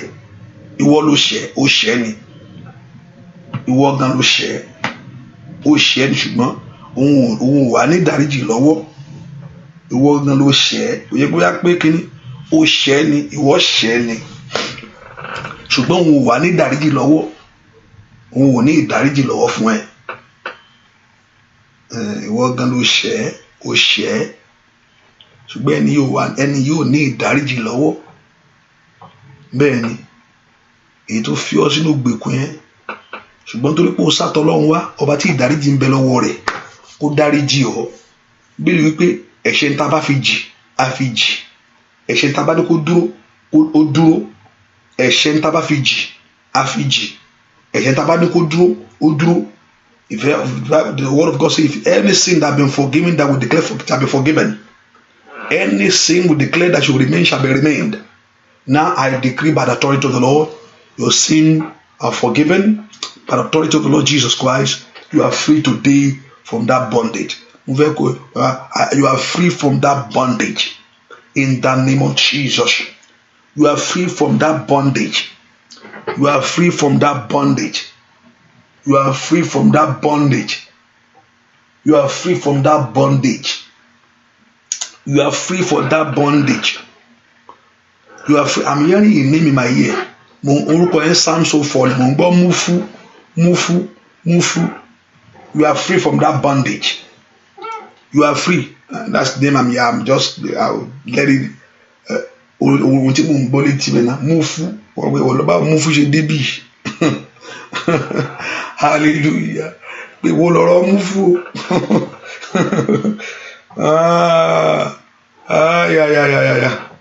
You are free from that bondage. Rapalo jeketele prado sakatayaba. You are free from that bondage. You are free today from that bondage. So shall it be. In Jesus' name we pray. Amen. Amen. Amen. Amen. Amen. I want to open your mouth and pray. Say, Lord, prosper my way, prosper my life. Borúkọ Jésù sẹ́, aṣọ today, Olúwa bùkún ọ̀nà mi, bùkún ayé mi. Olúwa bùkún ọ̀nà mi, Olúwa bùkún ayé mi. Borúkọ Jésù, Olúwa bùkún ọ̀nà mi, Olúwa bùkún ayé mi. Prosper my life. Bùkún ọ̀nà mi, bùkún ayé mi. Olúwa bùkún ọ̀nà mi, Olúwa bùkún ọ̀nà ayé mi. Borúkọ Jésù, let God prosper your life, prosper your way. Olúwa bùkún ọ̀nà mi, bùkún ayé mi, orúkọ Jésù dáadáa. Bẹ́ẹ̀ kí Ọlọ́run kó bùkún ọ̀nà rẹ, kó bùkún ayé rẹ. The Lord should bless your life, the Lord should bless your way. Olúwa bùkún ọ̀nà mi, bùkún ayé mi. Ẹ̀mí mímọ́ bùkún ọ̀nà mi, bùkún ọ̀nà ayé mi. Má jẹ́ n ṣe lásán, má jẹ́ n wá lásán. Olúwa bùkún ọ̀nà mi, bùkún ọ̀nà ayé mi. Orúkọ Jésù, bùkún ọ̀nà mi, bùkún ọ̀nà ayé mi. Let God bless, prosper your life, prosper your way. Gbàdúrà sẹ́, ẹ̀mọ́ bùkún ọ̀nà mi, bùkún ọ̀nà ayé mi. Orúkọ Jésù, the Lord should bless your way, the Lord should bless your life, the Lord should bless your way, the Lord should bless your life, the Lord should bless your way. Orúkọ Jésù, Olúwa bùkún ọ̀nà mi, bùkún ọ̀nà ayé mi. Ìyẹn ká gbàdúrà pé k'Ọlọ́run kó bùkún ọ̀nà rẹ, kó bùkún ọ̀nà ayé rẹ. The Lord God of heaven to prosper your life, prosper your way. At this night, Olúwa bùkún ọ̀nà mi, bùkún ọ̀nà ayé mi. Bí ọwọ́ ìbùkún lé mi lórí. Somebody pray that Lord should lay his hand of blessing upon you. Bí ọwọ́ àánú lé mi lórí. Ní orúkọ Jésù, that Lord should put the hand of favor upon you. Bí ọwọ́ ìbùkún lé mi lórí. Bí ọwọ́ àánú lé mi lórí. Gbàdúrà lóru èní, ẹ̀mí mọ́ bí ọwọ́ ìbùkún lé mi lórí. O máa sùn, o máa sọ ẹ jẹ́ ká lọ sùn jọ. Mọ́ yàbá bó ṣàkàtà yàbá. Gbàdúrà. Máa sùn. Orúkọ Jésù, bí ọwọ́ ìbùkún lé mi lórí. Ní orúkọ Jésù, bí ọwọ́ àánú lé mi lórí. The Lord put his hand of favor upon you. Hand of favor upon your life. Orúkọ Jésù, rapilo sikata. Olúwa gbé ọwọ́ ìbùkún lé mi lórí. Gbé ọwọ́ àánú lé mi lórí. The Lord put his hand. Ọwọ́ agbára ẹ má gbé mi lórí. Ọwọ́ agbára ẹ má gbé lé mi lórí. Ọwọ́ agbára ẹ má gbé lé mi lórí. Ọwọ́ kípa yóò ń ká ní orúkọ Jésù. Let God lay his hand upon you. Kó gbé ọwọ́ agbára lé olórí. Kó gbé ọwọ́ agbára lé olórí. Rapilo sirakata. The Lord lay his hand upon you. The hand of favor, the hand of glory. Father, lay it upon me. Agbára rasilaba. Kó balẹ̀ ayé àwọn èèyàn yìí ní orúkọ Jésù. Oya. Rapiro sirakata yabo. Lentiraba. Let God lay his hand of power upon you. Let God lay his hand. Masitaya, la yababa, masida ketea, la predokopo, yekeriaba, baya, lo shigabo. In Jesus' name, we pray. I want you to lift your voice and you will pray that prayer 3 times, and I will share the grace of God with you. Lord, Olúwa jẹ́ kí ìṣẹ̀lẹ̀ kó ṣẹlẹ̀. We pray that prayer 3 times, and I want you to pray it very well. Olúwa, let this happen. Now you tell God that very thing that you want God to make it happen. Olúwa jẹ́ kí ìṣẹ̀lẹ̀ yìí kó ṣẹlẹ̀. Olúwa jẹ́ kí ìṣẹ̀lẹ̀ yìí kó ṣẹlẹ̀. We pray that prayer 3 times and take note of what you mention in your mouth. Olúwa jọ̀ọ́ jẹ́ kí ìṣẹ̀lẹ̀ yìí kó ṣẹlẹ̀. Lift your voice and pray to God. Olúwa jọ̀ọ́ jẹ́ kí ìṣẹ̀lẹ̀ yìí kó ṣẹlẹ̀. Pé mo lọ́mọ, pé mo bímọ, pé mo lọ́kọ. Fìyẹ́lẹ̀ fún báwo ló ṣe máa ṣẹlẹ̀? Fìyẹ́lẹ̀ fún Ọlọ́run. Olúwa, ohun tí mo béèrè, Olúwa, let this thing happen. I want this to happen. Olúwa jẹ́ kí ìṣẹ̀lẹ̀ yìí kó ṣẹlẹ̀. Pé mo lọ́mọ, pé mo bímọ, pé mo lọ́kọ. Lift your voice and pray to God. Ọlọ́run, mo bẹ̀ ọ́, jẹ́ kí ìṣẹ̀lẹ̀ yìí kó ṣẹlẹ̀. Ọmọ Ọlọ́run bẹ́ẹ̀ kó porúkọ Jésù lórí ògànjọ́ yìí. Rakata báwọn èèyàn ṣe béèrè. Ẹ̀mí máa jẹ́ kí ìṣẹ̀lẹ̀ yìí kó ṣẹlẹ̀. Ní orúkọ Jésù. Olúwa jẹ́ kí ìṣẹ̀lẹ̀ yìí kó ṣẹlẹ̀. Ẹ̀mí máa jẹ́ kí ìṣẹ̀lẹ̀ yìí kó ṣẹlẹ̀. Ní orúkọ Jésù. Gbàdúrà dáadáa. Lẹ́nu rẹ kó gbàdúrà. Olúwa jẹ́ kí gbàdúrà ìṣẹ̀lẹ̀ yìí kó ṣẹlẹ̀. Orúkọ Jésù mi tó wà. Óyá o. Gbogbo agbára tó ń lọ kó ṣègbé. Olúwa, mo bẹ̀ ọ́ ní ìṣẹ̀lẹ̀ yìí kó ṣẹlẹ̀ nínú ayé àwọn èèyàn yìí. Ìṣẹ̀lẹ̀ yẹn kó ṣẹlẹ̀. Bó o ṣe wí kó ṣẹlẹ̀ ní orúkọ Jésù. Bó o ṣe wí kó ṣẹlẹ̀. Má sọ pé kéèyàn kan kú o. Má sọ bẹ́ẹ̀. Má sọ pé kẹ́ni yẹn kú lórúkọ Jésù. ó kàlí àbàbò ṣìdàbà orúkọ Jésù dáadáa Olúwa jẹ́ kí ìṣẹ̀lẹ̀ yìí kó ṣẹlẹ̀ ó yá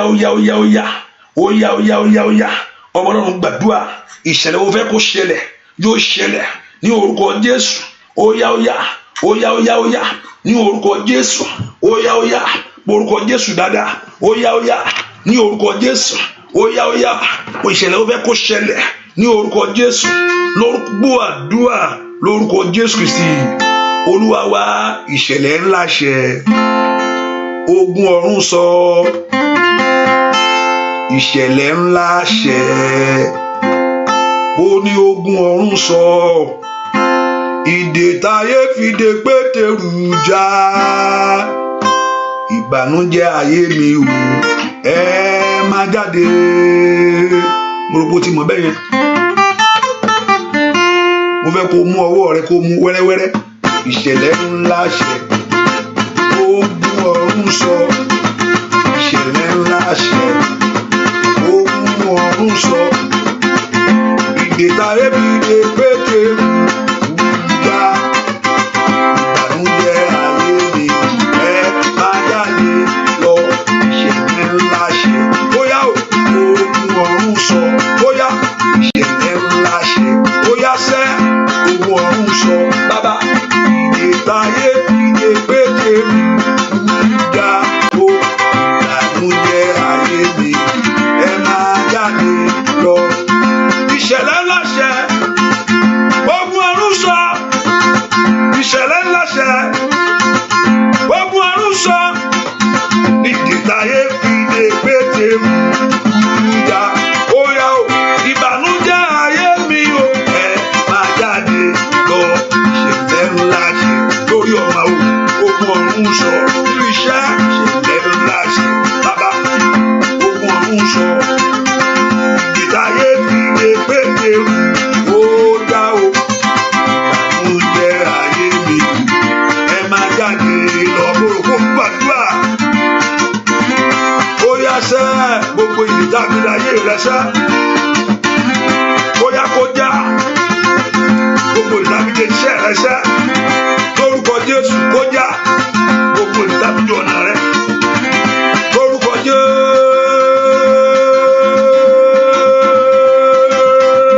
ó yá o ìṣẹ̀lẹ̀ ńlá ṣẹ ogun ọ̀run sọ ìṣẹ̀lẹ̀ ńlá ṣẹ o ogun ọ̀run sọ ìdè táyé fìdè Pétérù ó já o bàbá ìbànújẹ́ ayé mi o ẹ má jáde ó là ìṣẹ̀lẹ̀ ńlá ṣẹ lórúkọ Jésù ogun ọ̀run sọ ìṣẹ̀lẹ̀ ńlá ṣẹ lórí ọmọ ogun ọ̀run sọ bàbá ìdè táyé fìdè Pétérù ó já o bàbá ìbànújẹ́ ayé mi o ẹ má jáde ó yá ìbànújẹ́ ayé mi o ẹ má jáde lọ ó yá sọ bẹ́ẹ̀ ìbànújẹ́ ayé mi ó gbẹ́rù rẹ sẹ́ ìbànújẹ́ ayé mi ẹ má jáde ó jáde ìbànújẹ́ iṣẹ́ mi o ẹ má jáde lọ ìbànújẹ́ ayé mi o ẹ má jáde ó jáde ìbànújẹ́ ayé mi o ẹ má jáde lọ ìbànújẹ́ ayé mi o ẹ má jáde lọ ìbànújẹ́ ilé mi o ẹ má jáde lọ ìbànújẹ́ ayé mi o ẹ má jáde lọ ìbànújẹ́ ilé mi o ẹ má jáde ó yá ìbànújẹ́ ayé mi o ẹ má jáde lọ ìbànújẹ́ ayé mi o ẹ má jáde lọ orúkọ Jésù jẹ́ kí ìṣẹ̀lẹ̀ yìí kó ṣẹlẹ̀ èkejì rèé mo fẹ́ kó múra sọ̀rọ̀ rẹ dáadáa mo ní ìgbàgbọ́ pé Ọlọ́run yóò tú ọ sílẹ̀ èmi ní ìgbàgbọ́ pé Ọlọ́run yìí yóò tú ọ sílẹ̀ tí ọ̀gán bá ní ìgbàgbọ́ Olúwa jẹ́ kí ìṣẹ̀lẹ̀ yìí kó ṣẹlẹ̀ ohun tí ò tí ì ṣẹlẹ̀ yóò ṣẹlẹ̀ pé mo lọ́mọ pé mo lọ́kọ Olúwa jẹ́ kó ṣẹlẹ̀ bí ó ṣe ṣẹlẹ̀ fílẹ̀ fọlọ́run mọ tiẹ̀ kọ́ nù wọ́n ṣàwí tiẹ̀ fún bí ó máa ṣe ṣẹlẹ̀ èsì nǹkan tó kàn mí èmi àgbà yẹn mọ̀ bó ṣe ṣẹlẹ̀ náà yí ẹ o kéèmí náà wí fọlọ́run kọ́lọ́run ṣe náà yí rẹ ni orúkọ Jésù ó yá kó ṣẹlẹ̀ ó yá jẹ́ kí ìṣẹ̀lẹ̀ yẹn kó ṣẹlẹ̀ láti òru èní lọ ẹ má jẹ́ ó ṣẹlẹ̀. God of it all that make all things possible. Orúkọ Jésù jẹ́ kí ìṣẹ̀lẹ̀ yìí kó ṣẹlẹ̀. Ọmọ Ọlọ́run gbàdúrà, o bá gbàdúrà mi tó wà jẹ́ ó ṣẹlẹ̀ lórí ayé mi, jẹ́ ó ṣẹlẹ̀ sẹ́ ìṣẹ̀lẹ̀ yìí kó ṣẹlẹ̀. Ibi táyé ti rò mí pin, ibi táyé ló ti tán fún mi, ó yá lórúkọ Jésù jẹ́ kí ìṣẹ̀lẹ̀ yìí kó ṣẹlẹ̀.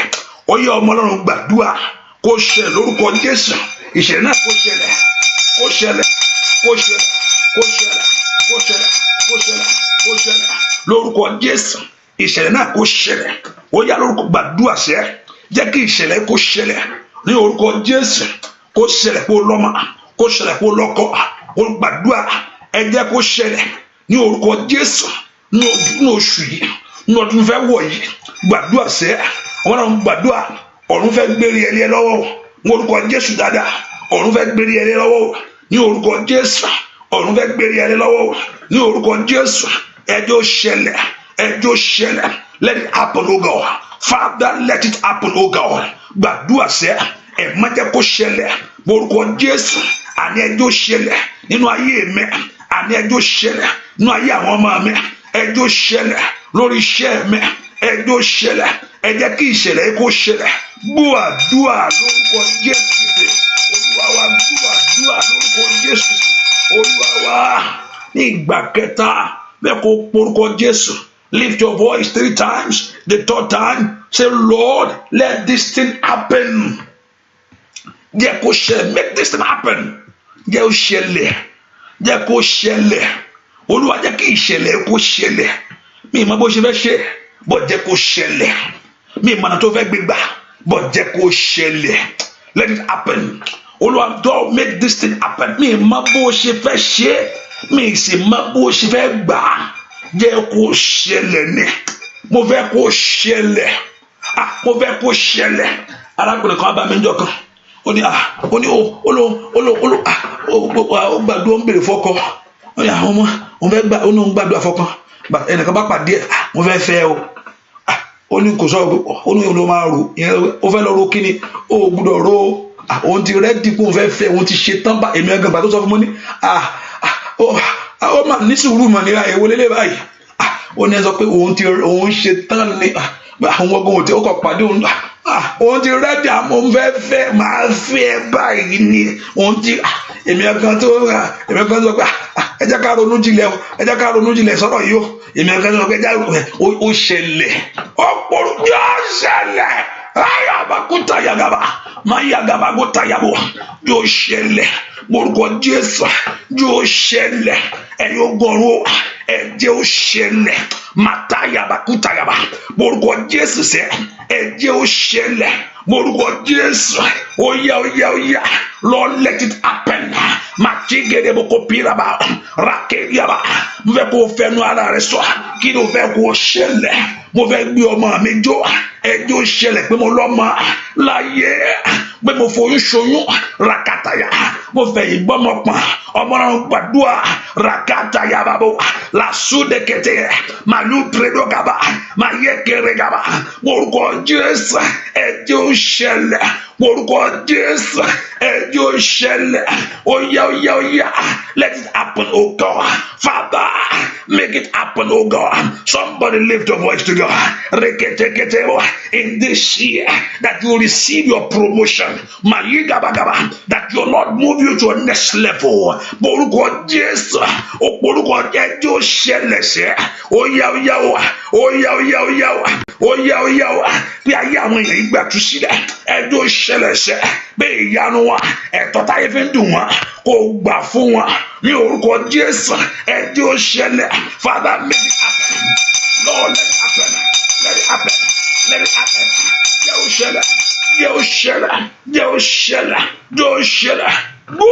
Dúà lórúkọ Jésù Kristi Olúwa wa.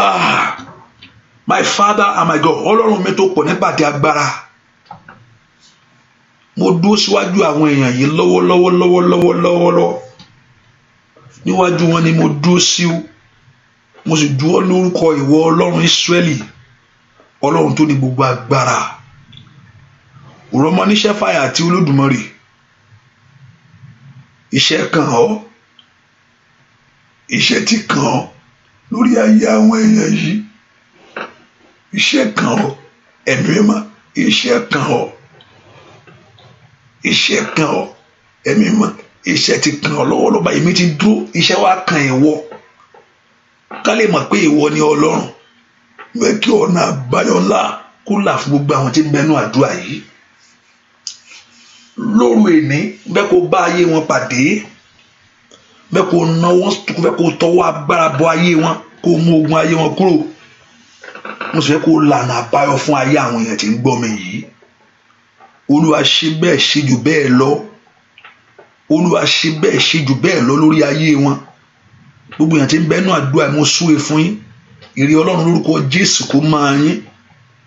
Gbogbo tá a ti sọ bí ègún tàbí èpè lórí ayé lórúkọ Jésù kó dópin.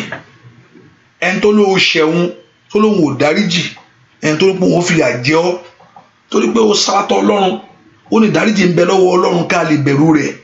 Ayé rẹ̀ gba ìdáríjì, ọ̀nà rẹ̀ gba ìdáríjì, ayé rẹ̀ gba ìdáríjì, ọ̀nà rẹ̀ gbà á, ayé rẹ̀ gba ìdáríjì, ọ̀nà rẹ̀ gbà á. Orọ́pẹ́ dúró orí ìyanu, ọwọ́ Ọlọ́run kàn ọ́, ògo Ọlọ́run fahàn lórí ayé rẹ̀. Mo gbàdúrà ẹwọ Ọlọ́run bú jáde. Mo súre fún ọ, k'Ọlọ́run kó súre fún ọ. Mo súre fún ọ, k'Ọlọ́run kó súre fún ọ. Mo súre fún ọ, k'Ọlọ́run kó súre fún ọ. Mo súre fún ọ, k'Ọlọ́run kó súre fún ọ. Mo súre fún ọ, k'Ọlọ́run kó súre fún ọ. Mo súre fún ọ, k'Ọlọ́run kó súre fún ọ. Ìbùkún jẹ́ tiẹ̀. Àdúrà ń gbà kó gbà fún ìwọ. Kéèyàn gbàdúrà kó sì rí ìyanu Ọlọ́run. What a sweet thing. Ó kọ sọ̀rọ̀ kó dẹ̀ rí bẹ́ẹ̀. Inú ọ̀gá dùn pé Ọlọ́run gbàdúrà. Ó wí, ó sọ̀rọ̀, ìkíní ẹ̀ dẹ̀ rí bẹ́ẹ̀. Inú ọ̀gá dùn, wàá yíra, wàá dúrà dùn. Ohun tó àdùn àdúrà nìyẹn.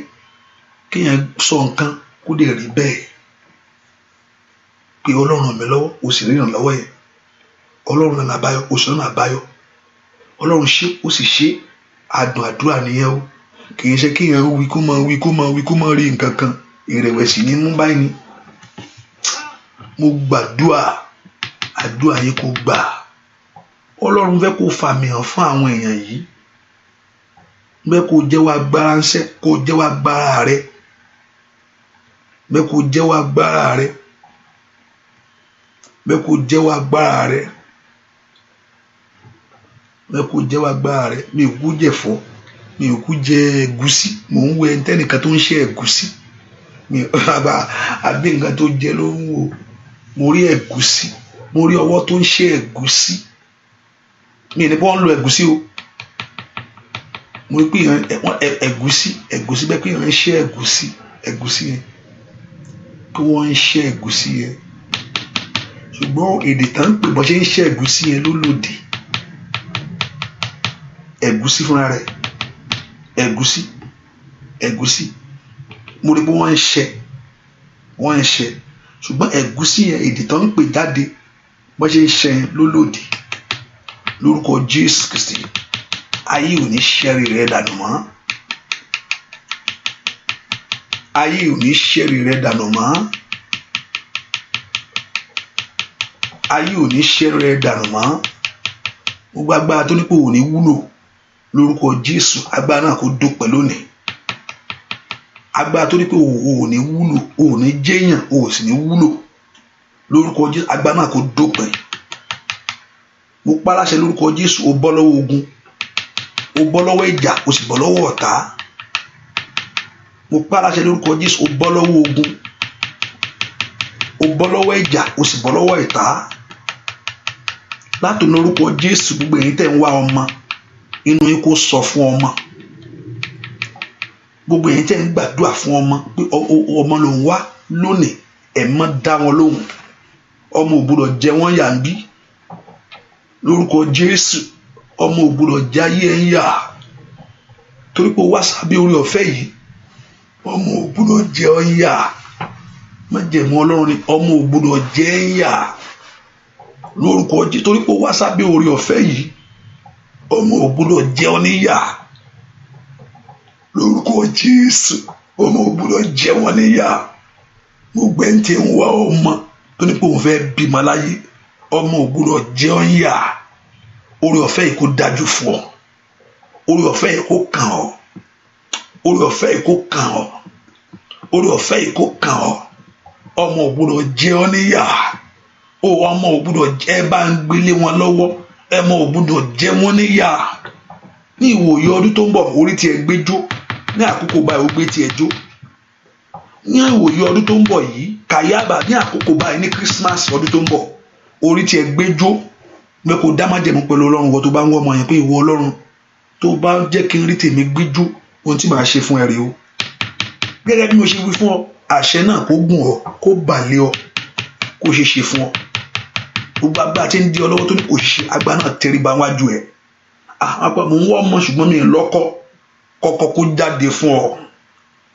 mi mọ́ bọ́ ìgbà tó bá lọ gbà tó ń ṣe mary ragadaba ó ṣàkárí àbá ọ̀pọ̀lọpọ̀ àná ìgbàdúrà àwọn fẹ́ bí wọn Joseph ńkọ́ kò sí Joseph rẹ láti kọ́kọ́ jáde mo gbàdúrà Joseph rẹ kó jáde lórúkọ Jésù ọkọ rẹ pùrọ́tìkà gàdàbà kọ́lọ́run kó wárí fún ọ lórúkọ Jésù kó wárí fún ọ lórúkọ Jésù kó wárí fún ọ lórúkọ Jésù kó wárí fún ọ lórúkọ Jésù kọ́lọ́run kó wárí fún ọ ohun tó béèrè inú àdúrà ẹ kó rí gbà kọ́lọ́run kó ṣamọ̀nà ẹ mo gbàdúrà mo ní kí Ọlọ́run kó ṣamọ̀nà ẹ ẹ má ṣamọ̀nà àwọn èèyàn yìí ẹ má tọ́ àwọn èèyàn yìí sọ́nà láyé ò ní ṣìnà ò ní sọnù iṣẹ́ rẹ ò ní dàrú gbogbo èèyàn tó lóun ó gbógun tì ọ́ lẹ́nu iṣẹ́ kọ́lọ́run kó tú wọn ká ẹnikẹ́ni tó lóun fẹ́ gbógun tì ọ́ lẹ́nu iṣẹ́ ẹ má ẹ tú wọn ká àwọn èèyàn kan rí ògolo handkerchief yẹn mo gbàdúrà fún ẹ mọ I join my faith with them I agree with them Father I plead because of your blood let there be revelation open their spiritual eyes open their eyes that they may see so they will know you say you shall hear a voice this is the way you say kayudaba Lord kitaya because you believe and you exercise by faith I stand by the authority of my Father today the Lord Jesus Christ let there be revelation let the grace be sufficient for you let your eyes open to see in the name of Jesus so shall it be in Jesus name we pray amen amen amen just put in mind that the prayer continue by 1 a.m. again those in America 1 a.m. and which those in London is 6 a.m. in the morning your time and also by God's grace so the morning section are supposed to come by 6 so I'll probably be a little bit late coming 6 so I can able to combine the 6 o'clock prayer with 7 o'clock your time so you'll be together and also by God's grace I have time I'll probably show up by afternoon 3 o'clock tomorrow just briefly for those in America as opposed to this afternoon and also we're supposed to have 5 o'clock tomorrow the 5 o'clock is going to be 7 I'll probably come earlier but it's going to be if I come earlier than so even when we pray to come earlier and we'll pray your 11 o'clock to 12 midnight after 12 so that's okay for you hallelujah if I'm coming I'll probably come earlier just make sure you just accept those on the phone all if whether you are Showers of Blessing whether you are on Facebook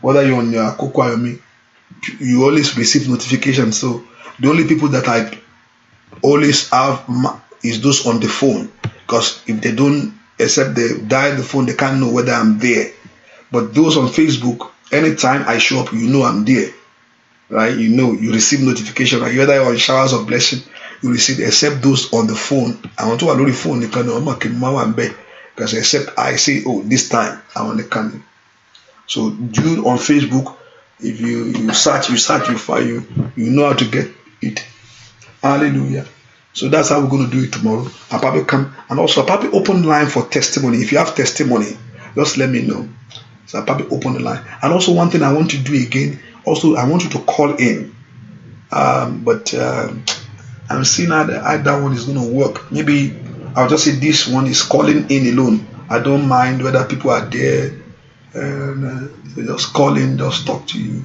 Hallelujah. Just talk to you. The Lord Jehovah God will help us. As this year is coming to an end, the Lord Jehovah God will give you things of celebration in Jesus' name. And so the prayer is going to end tomorrow. Remember, we still have some few days to go this year. So we have a program at our place of worship from 27, 28, 29. So, but by God's grace, I want to find time to pray with you, just to pray with you as this year is coming. Just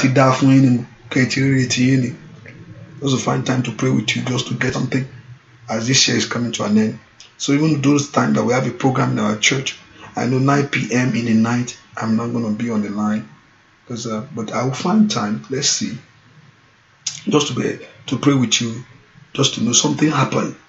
You must give back to something great in life. The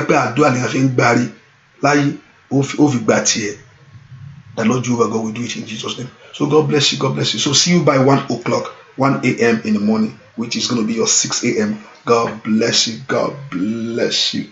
God bless you. You are blessed. You are covered in the blood of Jesus. God bless you. Bye-bye.